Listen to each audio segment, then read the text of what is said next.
Hi guys, welcome back to the channel. So another follow-up story on San Jose State University and all the forfeits. This is about San Jose State's response to the forfeits. So it appears that they want to be compensated. They want to be compensated financially for all the forfeits.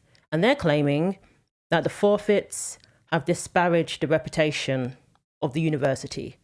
So far it is 5 schools who have cancelled matches against San Jose State. The first was Southern Utah, which declined to compete in a non-conference match at the Santa Clara tournament.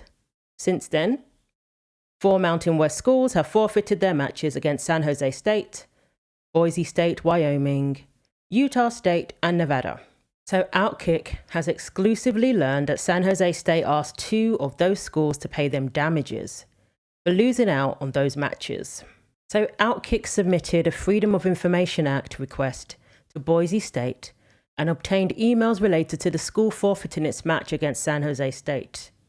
One email, sent by San Jose State Athletics Director Jeff Konya to Boise Athletics Director Jeremiah Dickey, asked the school to pay San Jose State for that forfeit. So Boise forfeits, and San Jose State is saying, you need to pay us now. Your institution's arbitrary decision not to play an otherwise eligible NCAA team has resulted in harm to SJSU financially and our institution's brand, Konya wrote. Oh, so it's the forfeit that is affecting the institution's brand, not them having a team with a male player. That's got nothing to do with it. It's the forfeit. We estimate we missed out on approximately $1,250 in game day revenue by not playing the match on Saturday when you add all of those various revenue sources, so concessions, parking, among others. I would ask to be made whole at the very least. Outkick reached out to San Jose State about this email, and it confirmed that it asked both Boise State and Utah State for $1,250 for the forfeited matches. SJSU also told us that neither Boise State nor Utah State paid the requested amount. Good! Good! I mean, come on. I've never heard of this before. A team forfeits and the opponents ask for money? I mean, if I'm wrong, let me know, but I've never heard of that before. You get an automatic win. Outkick reached out to both schools for comment on their decisions not to pay San Jose State, and is currently awaiting replies. I don't know if they're going to respond.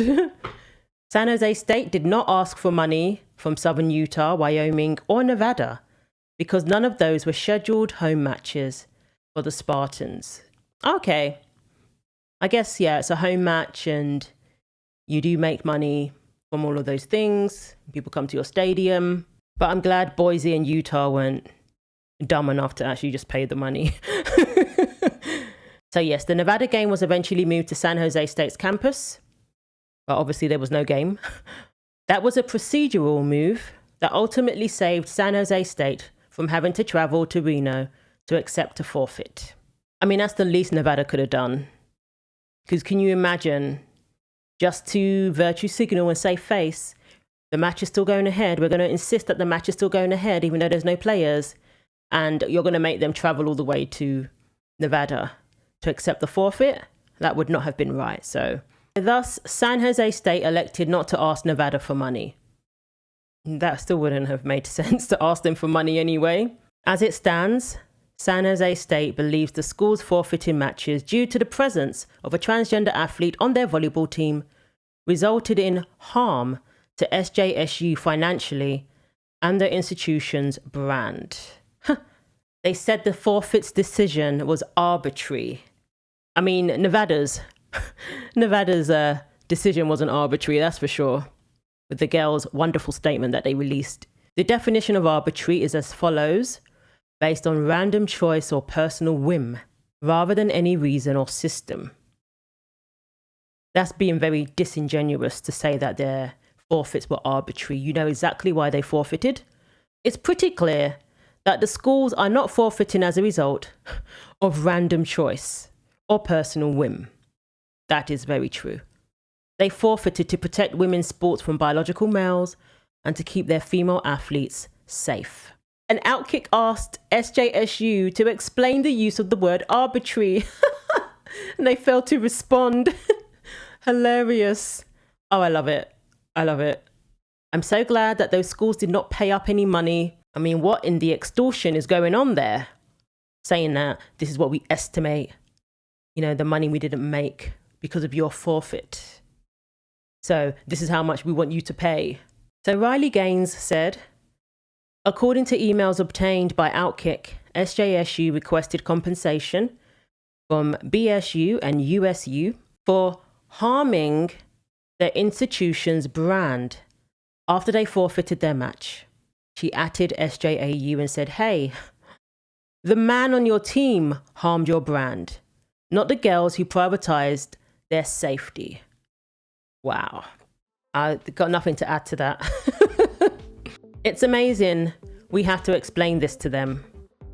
Anyone accepting and or promoting, encouraging, supporting biological men to compete at any level of female athletic competition with biological females is a lunatic. They harm their own brand by not having basic common sense and deciding to virtue signal instead of thinking of the integrity of women's sports. I'm tired of this conversation.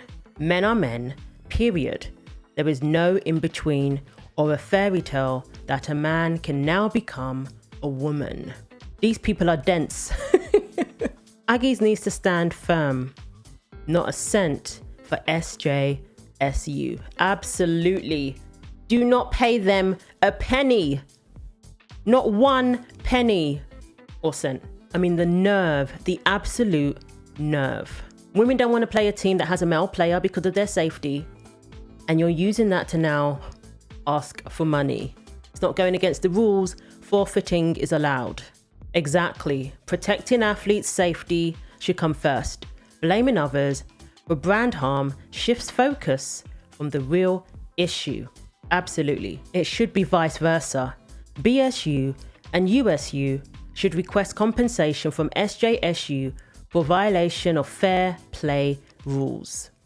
When they're the one with a male player on their team, they're the one putting women in fear for their safety. Even women on their own team are in fear for their safety. They're the ones who didn't tell these women that the person they're sharing accommodation with, that the person they're sharing a hotel room with is male, putting these female athletes in a situation that they did not consent to. The girls who signed up to play volleyball signed up to play women's volleyball. They didn't sign up to play against male athletes. So if anybody should be asking for compensation, it should be the girls and the teams who are in that position in the first place where they have to now forfeit for the safety of their female athletes. So let me know what you think. Thanks for watching. Like, comment and subscribe. Take care of yourselves and God willing, I will see you in the next video.